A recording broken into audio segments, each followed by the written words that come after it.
Setengah jam sebelum tiba waktu fajar, salah satu apoteker yang saat itu sedang berada di dalam apotek terkejut karena seseorang mengetuk pintu dengan sangat keras. Dan ketika dia membuka pintu, ternyata itu adalah seorang pria muda yang berusia 30 tahun. Pakaian yang dikenakannya mencerminkan keadaannya yang kurang mampu. Lalu pria itu menangis dan berkata, "Tolong saya dokter, istri saya sedang duduk di bajai yang ada di depan apotek dan akan melahirkan." Maka apoteker berkata kepadanya, "Saya seorang apoteker, sedangkan dia membutuhkan seorang bidan atau dokter wanita untuk melakukan persalinan." Maka pria itu memintanya dan mencium tangannya sambil menangis seraya berkata, dia akan melahirkan dan kondisinya sangat memprihatinkan. Tetapi tak ada satupun rumah sakit yang mau menerimanya karena kami tidak memiliki biaya untuk persalinannya. Di bawah tekanan yang sangat mendesak dan keadaan genting, apoteker itu pun mengambil alat bedah serta alat perban biasa yang ada di apotek. Lalu segera menghampiri wanita itu, maka dia menemukan bahwa sang janin itu setengah kepalanya telah keluar. Maka dia langsung mengeluarkan bayi itu kemudian memotong tali pusarnya. Dia membantu pernafasan untuk si bayi, lalu berurusan dengan tali pusar dan kemudian melepaskan plasenta dalam keadaan gelap yang hanya diterangi oleh cahaya yang berasal dari handphone. Lalu, hanya membutuhkan waktu 10 menit. Persalinan itu berlangsung dengan lancar dan kemudian sang apoteker kembali masuk ke dalam apotek. Setelah setengah jam, dia berwudu untuk sholat subuh lalu dia dikejutkan oleh pria tadi yang kembali kepadanya setelah dia mengantarkan istri dan putrinya ke rumah. Dia mengetuk pintu apotek dan berterima kasih kepada apoteker lalu memberinya 300 pound, yang mana itu adalah seluruh harta tersisanya yang ia miliki. Maka apoteker itu pun menolak untuk mengambilnya. Lalu tersenyum seraya berkata kepadanya, "Jumlah ini adalah hadiah dari saya untuk si cantik yang baru saja lahir ke dunia ini."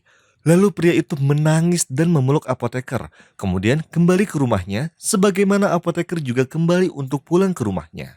Maka dia menceritakan kepada istrinya apa yang terjadi setelah istrinya terkejut dengan noda darah yang terdapat pada baju putihnya.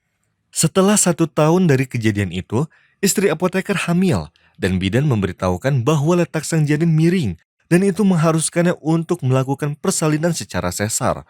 Ditambah lagi, keadaan anak itu sangat lemah dan berisiko terhadap hidupnya. Bahkan perawatannya bisa berlangsung selama 2 minggu atau lebih. Maka, sang apoteker membawa istrinya ke tempat dokter dan semuanya mendiagnosa seperti itu. Bayi itu harus sudah lahir dalam 2 hari. Jika tidak, maka akan berbahaya bagi kehidupan sang ibu dan si anak. Apoteker berangkat menuju ke apotek, berusaha menyediakan kebutuhan yang cukup. Pada saat itu, ia tidak mampu menyediakan biaya yang cukup untuk persalinan dan perawatan yang dibutuhkan.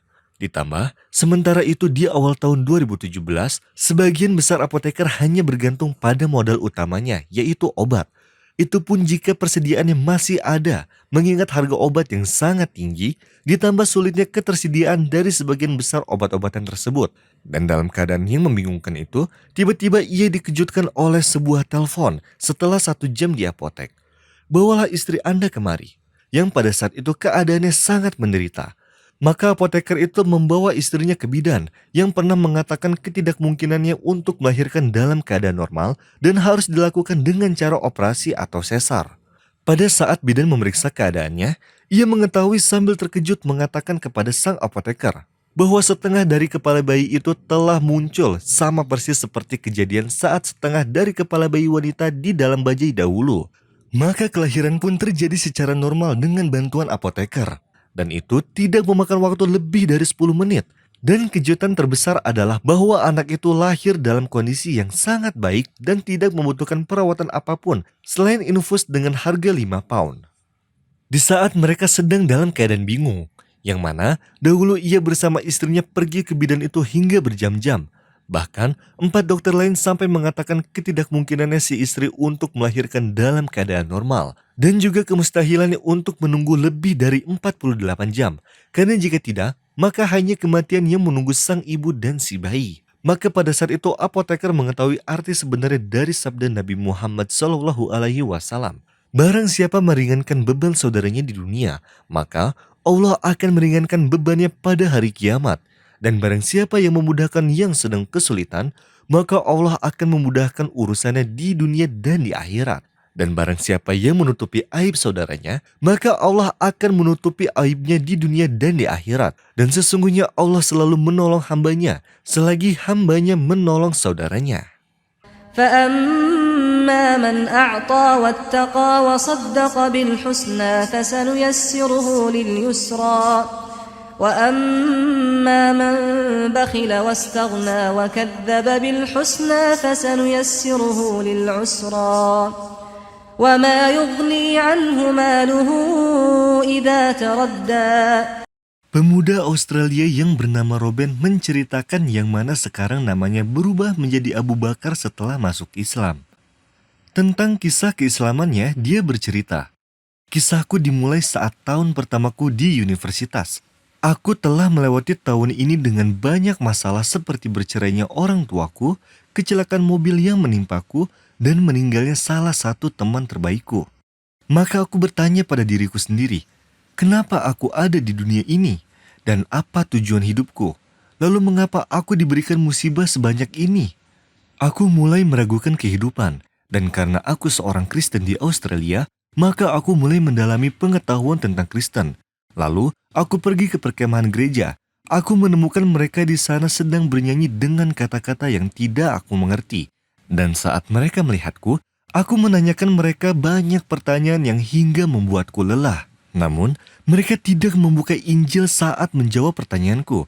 Akan tetapi, setiap dari mereka hanya memberikan pendapatnya masing-masing.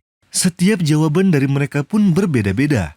Bahkan, kadang jawaban mereka bertentangan satu sama lain. Sampai-sampai persepsi mereka tentang Tuhan menjadi tidak jelas dan kontradiktif, juga tidak meyakinkan. Seperti misalnya tentang bagaimana Tuhan disalib dan untuk menghapus dosa. Maka dari itu, aku tahu bahwa banyak penafsiran tentang kekristenan. Aku pun mulai berpikir dan bingung dengan semua ini. Sembari kuliah, aku bekerja di salah satu pom bensin. Lalu, ada salah satu temanku orang India yang beragama Hindu. Aku pun bertanya padanya, bagaimana kisah tentang Tuhan berkepala gajah di agama Hindu? Apakah kamu mungkin mengganti Tuhanmu, misalnya dengan kepala singa? Maka dia mulai berbicara tentang Hindu denganku. Aku pun membicarakan tentang teologi dengannya. Akan tetapi agama Hindu belum juga membuatku tertarik. Akhirnya aku mulai menyelidiki agama yang lain. Kali ini, aku mencari tahu tentang agama Yahudi. Lalu setelah pencarian panjang, aku menemukan penjelasan mereka tentang ketuhanan yang juga sangat kurang. Seperti kontradiksi para pendeta tentang kekristenan, yang mana Allah atau Tuhan yang digambarkan dalam Taurat tidak menghindari pertikaian antara manusia. Misalnya seperti murka, cemburu dan dengki, akan tetapi meminta bagian dari daging dan lemak serta tempat tinggal seperti manusia pada umumnya. Dan itu tertulis di beberapa ayat dalam Taurat. Maka dari itu, aku tidak mendapatkan apa yang aku cari di agama Yahudi. Dan terakhir aku mencarinya di agama Buddha, dan aku yakin aku akan memilih agama ini. Namun saat aku mendalami pencarian tentang agama Buddha, aku menemukan bahwa Buddha bukanlah agama, melainkan cara hidup. Suatu hari aku bertanya pada salah satu teman Kristenku tentang agama-agama yang sudah aku cari. Aku mengatakan bahwa aku telah mencari tahu tentang Kristen, Hindu, Yahudi, dan juga Buddha. Lalu dia berkata padaku, bagaimana dengan Islam? Aku terkejut dan berkata padanya, Islam? Mereka adalah teroris. Aku tidak akan mencari tahu tentang Islam. Apa yang mendorongku untuk melakukannya? Akan tetapi, setelah beberapa waktu aku masuk ke dalam masjid tanpa membuka sepatuku. Sementara mereka sedang sujud. Aku berniat menginjak kepala salah satu dari mereka yang sedang bersujud. Lalu, aku melihat bahwa Syekh Abu Hamzah berjalan di dekatku. Aku bergumam, hari ini aku akan mati. Akan tetapi, Syekh malah tersenyum dan berkata, hari yang indah wahai temanku. Bagaimana kabarmu? Aku pun terkejut dengan keramahannya. Setelah Syekh Abu Hamzah menyebutku dengan baik, aku mulai menanyakannya bersama dengan pertanyaan yang telah aku tanyakan sebelumnya pada para pendeta. Dan yang membuatku terkejut adalah saat aku bertanya kepada mereka, mereka tidak menjawabku langsung. Akan tetapi, mereka memegang Al-Quran dan berkata padaku, bacalah di sini wahai saudaraku. Di dalamnya, aku mendapat jawaban-jawaban yang sesulit apapun. Setelah 2 minggu berjalan, aku berkata pada salah satu saudaraku sesama Islam. Aku bertanya padanya, kenapa kau tidak memberikan pendapatmu sendiri? Lalu dia berkata, Tidak mungkin aku berpendapat sementara kita berbicara tentang firman Allah. Dan itu sangat mempengaruhiku. Aku pun mengambil salinan Al-Quran, membawanya ke rumah dan mulai membacanya. Dan aku menemukan bahwa ini tidak seperti membaca kisah biasanya. Akan tetapi, aku seperti membaca sesuatu yang mana itu memerintahkanku dan menuntunku. Pada suatu malam, aku berniat untuk membuat suasana spiritual. Maka aku menyalakan lilin dan membuka jendela. Aku duduk dan berpikir tentang tanda-tanda spiritual, bukti-bukti ilmiah tentang kebenaran seperti gunung sebagai pasak bumi, atau tumbuhnya janin di rahim seorang ibu. Aku hanya membutuhkan sedikit motivasi. Aku berkata, "Ya Allah, aku akan masuk Islam sekarang. Dan sekarang aku hanya butuh sinyal kecil darimu. Bukan sesuatu yang besar seperti petir di langit atau langit yang runtuh. Hanya sesuatu yang kecil." Aku duduk menunggu lilin terangkat 4 meter seperti yang terjadi di film-film. Akan tetapi, tidak terjadi apa-apa. Aku mulai kehilangan harapanku. Aku duduk dan berkata, "Ya Allah, ini adalah kesempatanmu, dan aku akan memberimu kesempatan lagi. Mungkin kau sedang sibuk dengan waktu siang di belahan bumi yang lain."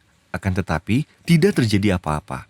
Aku mulai putus asa, hingga tiba-tiba saja aku membuka Al-Quran, dan aku menemukan ayat ini. إن في خلق السماوات والأرض واختلاف الليل والنهار والفلك التي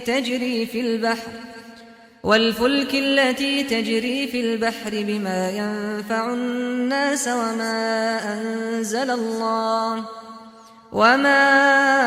أنزل الله من السماء من ماء فأحيا به الأرض بعد موتها وبث فيها من كل دابة وتصريف الرياح والسحاب المسخر بين السماء والأرض لآيات لقوم يعقلون. Keadaanku langsung berubah. Aku merasa Allah seperti telah menuntunku. Karena alam semesta dengan segala keindahannya dan kebesarannya mustahil akan tumbuh tanpa Sang Pencipta. Aku juga menemukan bahwa seluruh agama membicarakan tentang Tuhan Yang Maha Esa ini, namun dengan tidak sempurna bahkan dijadikan candaan. Sebaliknya dengan Islam, yang mana mengagungkan kebesaran Sang Pencipta dengan cara yang sangat indah dan penuh kepercayaan. Di hari berikutnya setelah aku mempelajari tentang Islam selama 6 bulan, aku memutuskan untuk menjadi Muslim dan mengucapkan 2 kalimat syahadat. Setelah mengucapkannya, hilanglah semua ketakutan dari pikiranku. Sejak saat itu sampai sekarang belum pernah terguncang atau berubah iman dan keyakinan dalam hatiku. Keluargaku pun takut pada saat pertama kali melihat aku sedang melakukan kegiatan aneh yaitu ibadah sholat. Mereka melihatku seperti aku akan berlari dengan menodongkan senjata ke arah mereka. Akan tetapi, mereka tahu bahwa agama ini sesungguhnya membuatku menjadi manusia yang jauh lebih baik. Perlakuanku terhadap ayahku pun berubah menjadi semakin baik. Membuat mereka paham tentang kebenaran Islam, berbeda dengan yang dikabarkan tentang kebohongannya. Semenjak hari itu pun ayahku meminta salinan Al-Quran, dan aku yakin bahwa dia akan segera mengumumkan keislamannya dalam waktu dekat ini. Insya Allah.